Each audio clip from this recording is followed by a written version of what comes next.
Merci.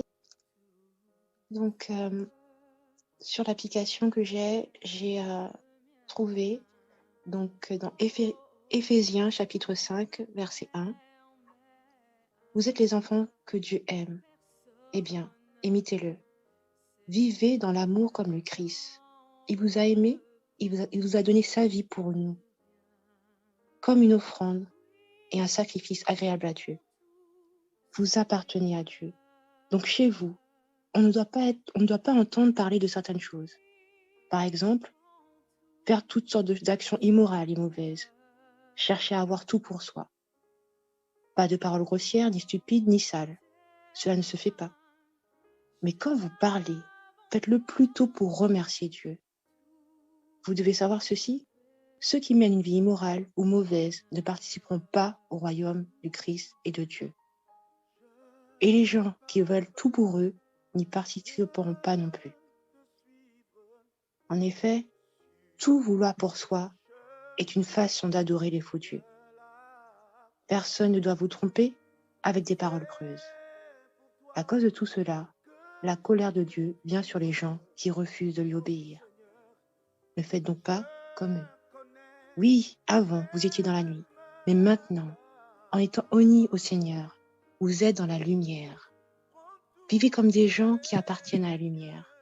Ce que la lumière produit, c'est toute action bonne et juste et vraie.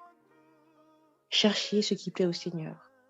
Les actions qui appartiennent à la nuit ne produisent rien de bon.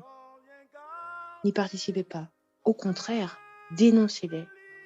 Oui, ce que ces gens font là, en cachette, on en a honte d'en parler. Pourtant, quand on dénonce ce qu'ils font, leurs actions apparaissent en pleine lumière. En effet, tout ce qui paraît clairement devient lumière. C'est pourquoi on dit « Réveille-toi, toi qui dors. Lève-toi au milieu des morts, et le Christ t'éclairera de sa lumière. » Faites bien attention à votre conduite. Ne vivez pas sans réfléchir, vivez plutôt comme des sages, qui savent profiter du temps que Dieu leur laisse. Les jours que nous vivons sont mauvais. C'est pourquoi ne soyez pas stupides, mais comprenez bien la volonté du Seigneur. Ne buvez pas trop de vin. La boisson pousse les gens à se détruire. Et je pense que nous pouvons remplacer cette phrase par toute autre chose qui peut faire partie de notre quotidien. Mais soyez remplis de l'Esprit Saint. Ensemble, dites des psaumes, des hymnes, des cantiques qui viennent de cet esprit. Chantez à louange du Seigneur de tout votre cœur. Remerciez Dieu, le Père, toujours et pour tout, au nom du Seigneur Jésus-Christ.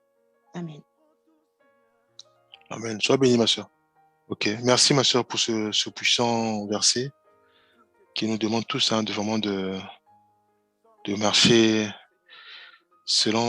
d'être les imitateurs de Dieu et de marcher dans l'amour. Chez moi, c'est marqué la charité, et de ne pas surtout qu'on trouve auprès de nous tout ce qui est impulsité, toute espèce d'impureté, cupidité, voilà.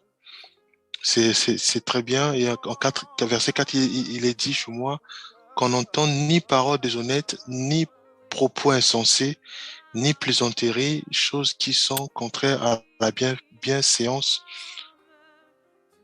qu'on entende plutôt des actions de grâce. C'est Finalement, puissant je Comment? pense que c'est pareil, sauf que c'est écrit différemment. Finalement, Exactement, oui. Non, c'est pareil, oui, c'est pareil. C'est juste c'est écrit différemment, oui, c'est pareil. Très puissant. Vraiment, merci, ma sœur. On va laisser la parole à notre sœur Angélique, si tu as un verset à nous partager. Alors, moi, j'étais dans les chroniques ce matin, dans 2 chroniques. Ça parlait du roi Ézéchias, de toutes les réformes qu'il a faites, qu'il a mises en place après tous les changements de roi qu'il y a eu avant lui et qui n'ont pas respecté en fait la loi du Seigneur. Alors, je vais mettre trop de temps à le retrouver. Je vais rester dans les chroniques et je vais parler du roi Osias qu'il y a eu avant, que j'ai lu hier, du coup, qui m'a aussi bien parlé. Il y a un verset, deux versets qui voilà, que j'ai voulu retenir. Surtout, on est dans 2 Chroniques au chapitre 26. Et là, c'est le roi Osias. Donc, je lis juste le tout début parce que les 2 versets c'est les versets 4 et 5. Donc, je lis voilà, depuis le début parce que comme ça va remettre un peu la situation dans nos esprits. Alors, je lis 2 Chroniques, chapitre 26, verset 1. Tout le peuple de Juda prit Osias, âgé de 16 ans, et l'établit roi à la place de son père Amathia.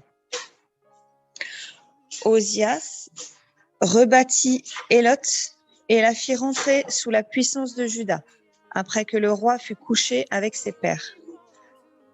Verset 3. Osias avait 16 ans lorsqu'il devint roi et il régna 52 ans à Jérusalem. Sa mère s'appelait Jecolia de Jérusalem. Donc, verset 4. Il fit ce qui est droit aux yeux de l'Éternel, entièrement comme avait fait Amathia son père. Verset 5. Il s'appliqua à rechercher Dieu pendant la vie de Zacharie, qui avait l'intelligence des visions de Dieu. Et dans le temps où il rechercha l'Éternel, Dieu le fit prospérer. Voilà, donc dans ces 2 versets-là, ça résume bien toute la première partie de ce chapitre en fait, et de la première, la plus grande partie de la vie de ce roi qui a suivi l'exemple de son père et qui a fait ce qui est droit aux yeux de l'Éternel. Donc, en fait, on peut lire qu'il s'est appliqué justement à rebâtir les tours à Jérusalem, à monter des armées de soldats très solides pour justement protéger le pays. Il a rebâti des villes, il a fait plein de choses en fait pour rétablir l'honneur et la justice de Dieu dans le pays d'Israël. Et puis on nous dit qu'en fait il était proche de Zacharie, qui lui avait l'intelligence des visions de Dieu. Et il a su en fait pendant toute cette partie-là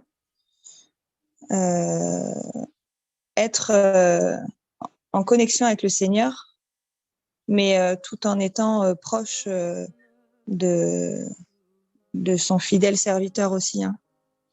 Le fidèle serviteur de Dieu, qui était Zacharie et qui avait justement les bons conseils de Dieu. Puisqu'à ce moment-là, en fait, voilà, les prophètes étaient ceux qu'on consultait pour connaître la parole de Dieu, la parole que Dieu avait pour notre vie. Donc, il a su chercher Dieu. Et la Bible nous dit que pendant tout le temps où il rechercha l'Éternel, donc c'est-à-dire pas un moment dans sa vie, mais toute une partie de sa vie, Dieu le fit prospérer. Donc, il a eu une vie bénie, prospère, parce que pendant toute une période, il a recherché le Seigneur. Et il a fait donc ce que le Seigneur lui dictait de faire, ce qui a donné lieu à la bénédiction aussi. Un petit peu plus loin, au verset 16, on nous dit « Mais lorsqu'il fut puissant, son cœur s'éleva pour le perdre. Il pécha contre l'Éternel son Dieu. Il entra dans le temple de l'Éternel pour brûler des parfums sur l'autel des parfums. Et le sacrificateur Azaria entra après lui avec 80 sacrificateurs de l'Éternel, hommes courageux qui s'opposèrent au roi Osias et lui dirent « Tu n'as pas le droit, Osias, d'offrir des parfums à l'Éternel. Ce droit appartient aux sacrificateurs, fils d'Aaron, qui ont été consacrés pour les offrir. Sors du sanctuaire, car tu commets un péché, et cela ne tournera pas à ton honneur devant l'Éternel Dieu. » La colère s'empara d'Osias, qui tenait un encensoir à la main, et comme il s'irritait contre les sacrificateurs, la lèpre éclata sur son front en présence des sacrificateurs dans la maison de l'Éternel, près de l'autel des parfums.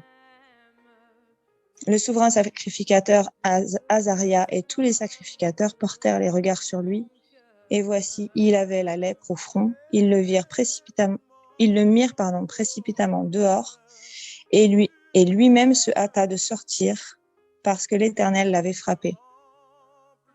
Le roi Osias fut lépreux jusqu'au jour de sa mort, et il demeura dans une maison écartée comme lépreux, car il fut exclu de la maison de l'Éternel.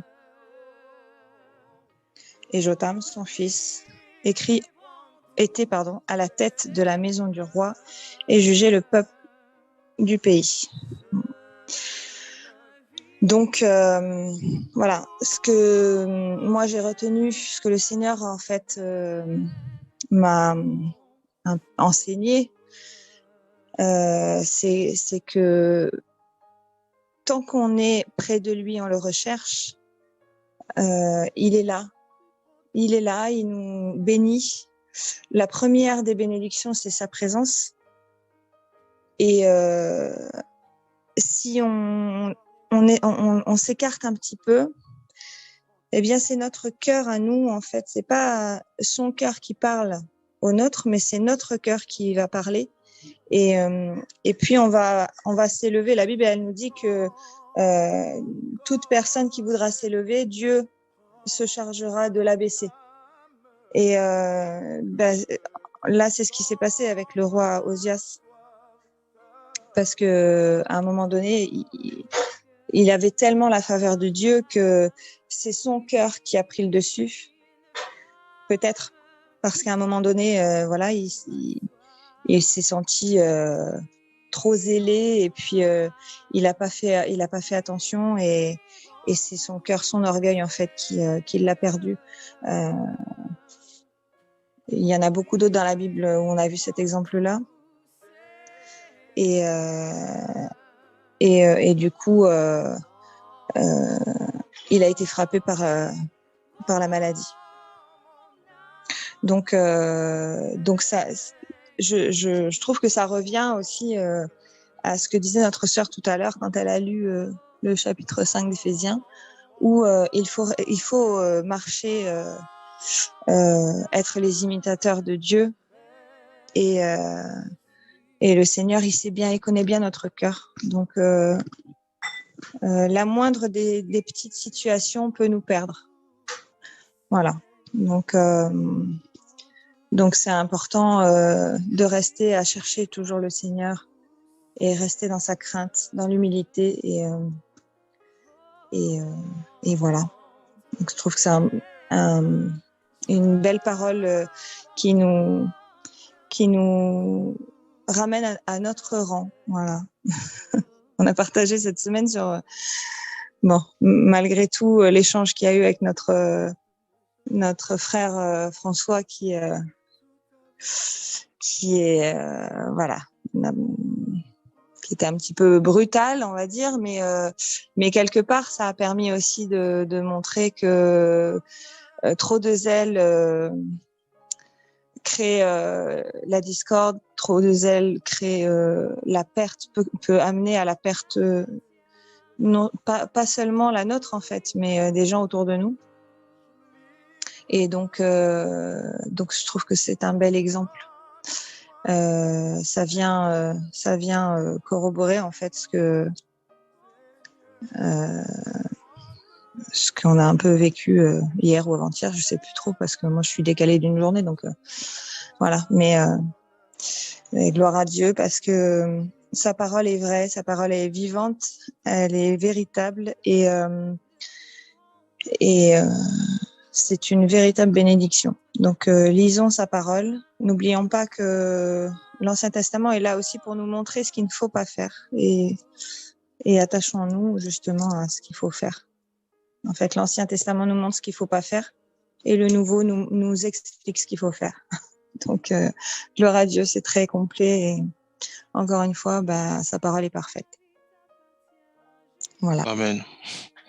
Amen. Merci, ma soeur, pour ce puissant message qui m'a beaucoup touché, surtout quand le roi il vient, il se croit toujours, voilà, il fait comme il fait tout, tout est permis.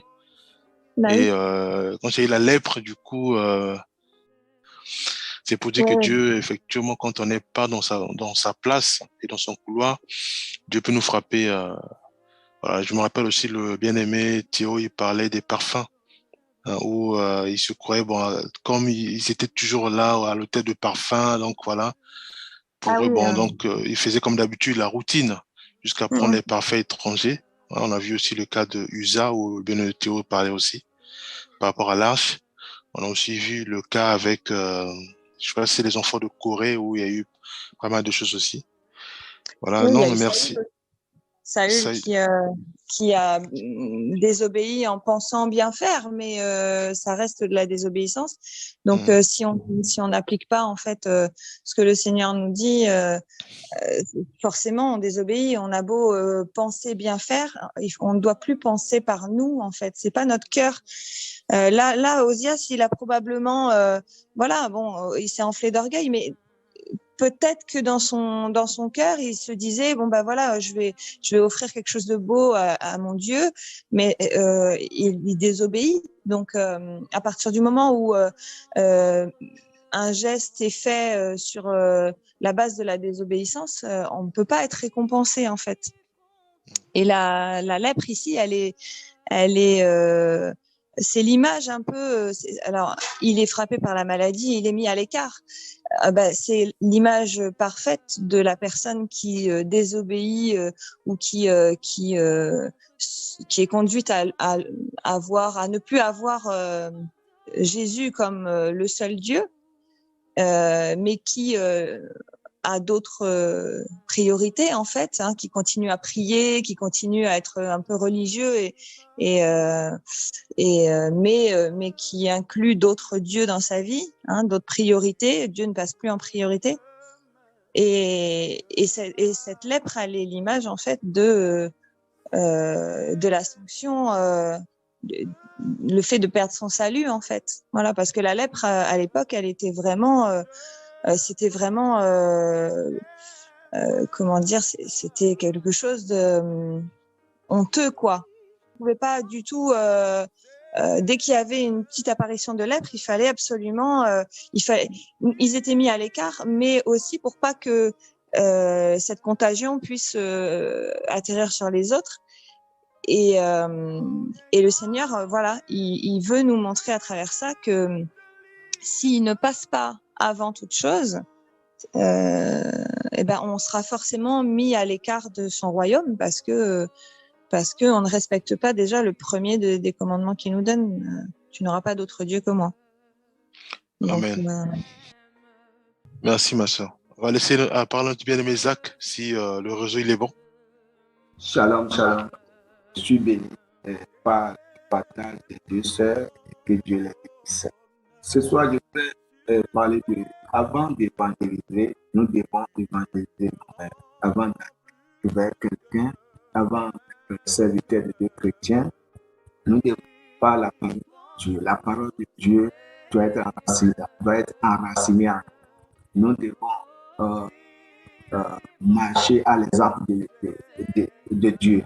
Comme nous avons lu tout à l'heure, comme Paul a dit, il faut être un bien imitateur, imiter Dieu. Nous devons imiter Dieu. C'est très important. Si nous ne mettons pas nos pas dans les pieds, dans les pas de Dieu, et nous voulons sortir et aller gagner ces âmes-là, ses parents, ses amis, cela ne sert à rien. Ils ne vont pas nous suivre parce que chaque personne nous regarde. C'est qu'ils n'ont pas vu Dieu, mais en me voyant, en voyant le frère ici, en voyant la sœur Angélique, ils ont vu Dieu. C'est que nous regardons Dieu sur la terre. Et la solution de ces hommes, de ces personnes, lorsqu'ils tournent vers nous et nous avons ce caractère de Dieu, ils verront la gloire de Dieu. C'est ce qui est important. C'est pourquoi nous devons vraiment nous examiner et travailler sur nous. Si nous voulons être vraiment un fidèle servante de Dieu, fidèle serviteur de Dieu, comme Jésus même a dit, si nous voulons être ces gens de personnes, nous, à chaque jour que Dieu fait, nous n'allons pas dire que nous avons que nous connaissons assez, nous avons toute la connaissance, nous devons continuer à se rôder dans la parole, à s'imbiber dans la parole, à nous faire des recherches. Cela va nous aider. Amen. Nous allons regarder quelque chose dans le livre des titres, chapitre 6,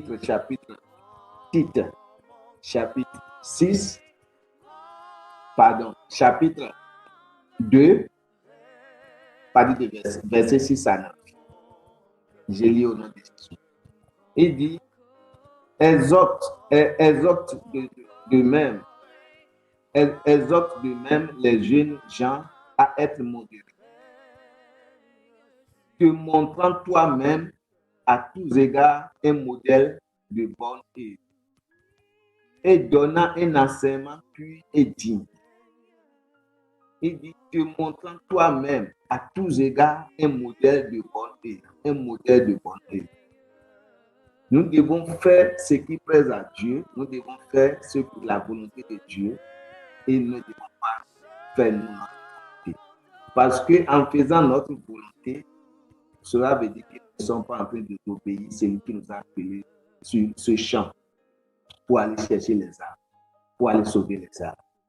Donc, nous devons faire sa volonté en observant tout ce qu'il nous dit selon les Écritures. Le verset 8 nous dit, une parole saine, irréprochable, afin que l'adversaire soit confus.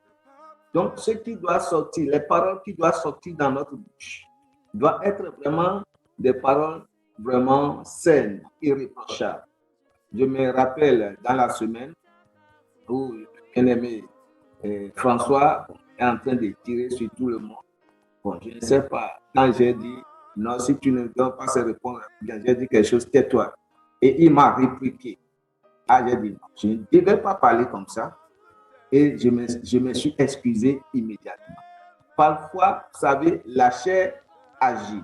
Maintenant, il ne faut pas être quelqu'un qui est, comment l'appeler, il faut être sécure.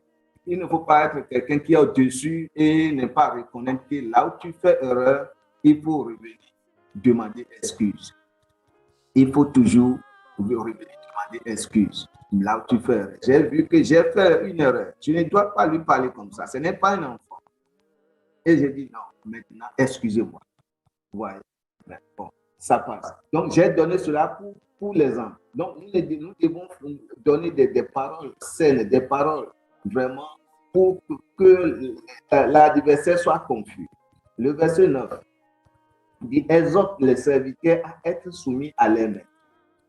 Vous savez, lorsque nous nous sommes soumettre à Dieu, ceux-là qui sont sous nous, comme les évangélistes, les collègues pasteurs, ceux-là qui sont sous nos pieds, en train d'apprendre sous nos pieds, la Bible nous dit ainsi que nous devons les exhorter à être quoi? Exhorte les serviteurs à être soumis à leur maître. Donc le chrétien doit se soumettre à son pasteur. Il doit se soumettre à son maître. Par exemple, la femme mariée doit se soumettre. Il est comme servant d'un serviteur. Bon, en quelque sorte, comprenez-moi le terme, doit se soumettre selon le Seigneur à son mari. Parce que c'est ce manque de soumission qui fait que le foyer est divisé, qui fait que le foyer est détruit. Pourquoi? Parce qu'il y a des autorités dans la maison. Nous ne pourrons jamais pas avoir des autorités dans la maison.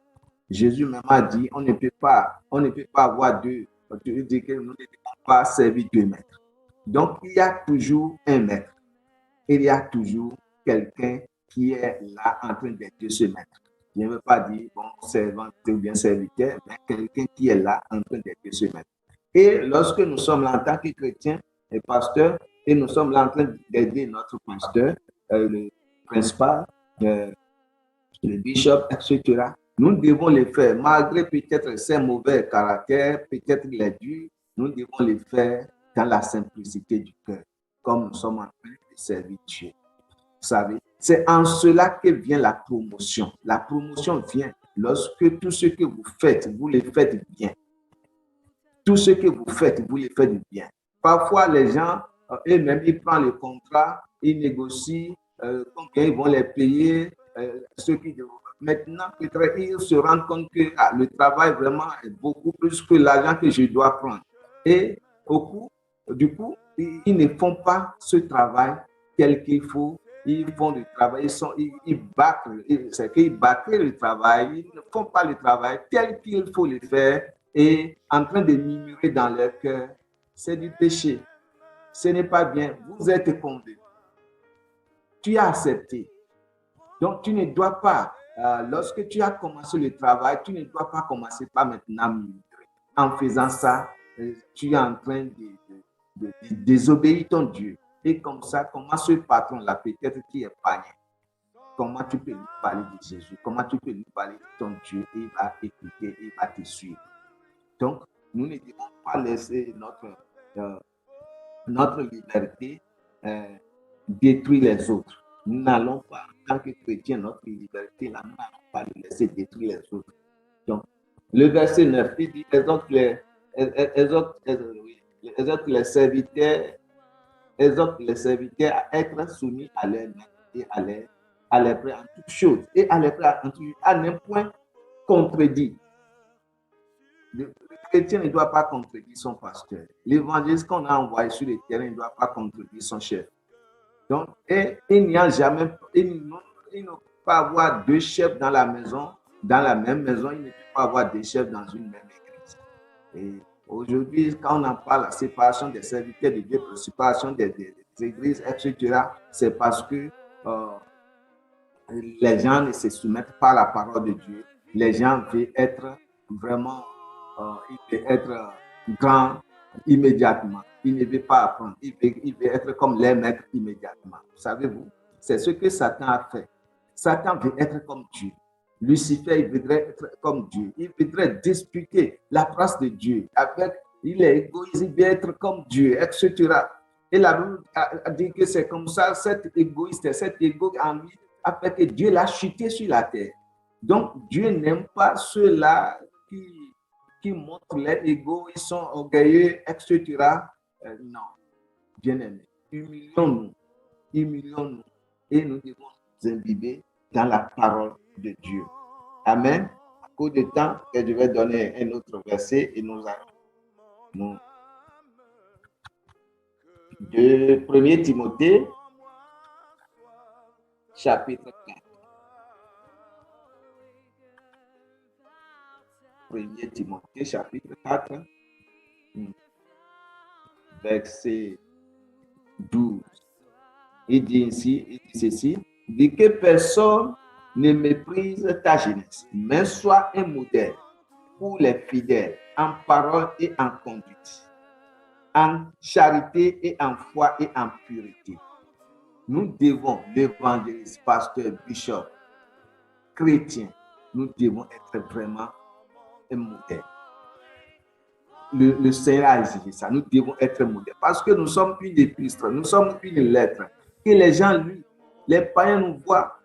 Oui, je vais aller à la prière, je vais à l'église, je prie. Des gens qui sont autour, qui ne sont pas chrétiens, sont en train de nous regarder. Je vais aller évangéliser. Est-ce que vraiment ta vie est évangélisée par la parole de Dieu?